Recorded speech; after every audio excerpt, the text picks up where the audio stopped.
Welcome to my channel. Today we are going to learn about the scalp and its layer. If you are not subscribed, please subscribe and like my channel. So at first the extent anteriorly supraorbital margin, posteriorly external occipital protuberance and superior nuchal line, and at sides the superior temporal line.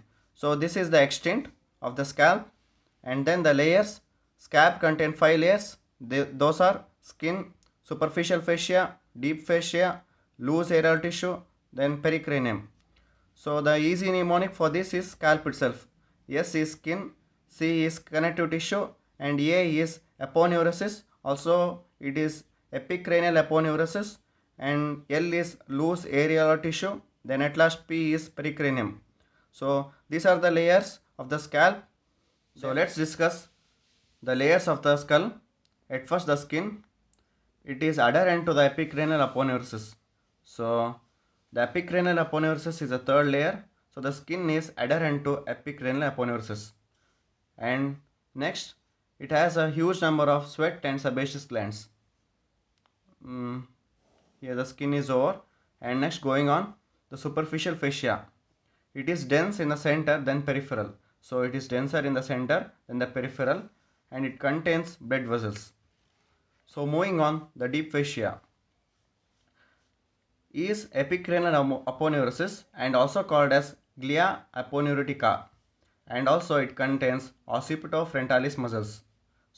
So this is deep fascia. It contains two things: epicranial aponeurosis and occipitofrontalis muscles. So occipitofrontalis muscles has two bellies. That is, occipital is also called as occipitalis and frontal is also called as frontalis. So these are the two things in the deep fascia you have to remember. And also deep fascia is a big and a very important topic in the layers of the skull.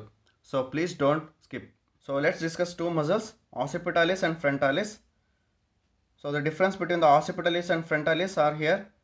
Origin, this is lateral 2/3 of the superior nuchal line, and insertion epicranial aponeurosis. Here frontalis, origin skin of the upper eyelid and forehead, and insertion epicranial aponeurosis. Then it is small and separate. It is wider, longer and united. And the nerve supply, posterior auricular branch of facial nerve. So here temporal branch of facial nerve. So this is the difference between the occipitalis and frontalis. And moving on, the epicranial aponeurosis, which is the other part of the deep fascia. So the epicranial aponeurosis, this is freely movable on the pericranium, and the extent is anteriorly frontalis, posteriorly occipitalis, and at sides superior nuchal line.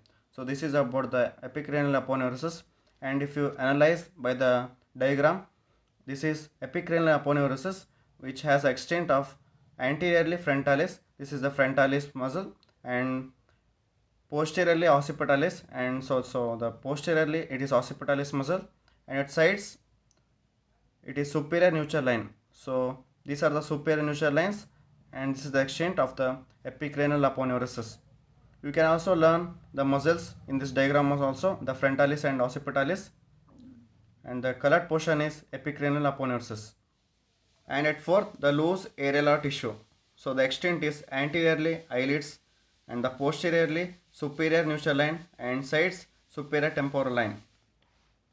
So this gives passage to emissary veins, which connect the extracranial veins to the intracranial veins. So emissary veins are the veins which connect extracranial veins to intracranial veins in the cranial cavity.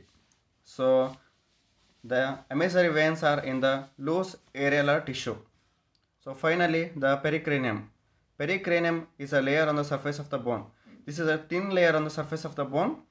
So where it is attached to loosely on the surface of the bone. So if the bone is like this, so the pericranium is attached loosely on the bone, but it is tightly attached at the sutures. So wherever the sutures are there on the bone, it is tightly attached at the suture but loosely on the surface of the bone. So this is the pericranium, a thin layer on the surface of the bone. So this was about the scalp. Please subscribe and like my channel. Thank you.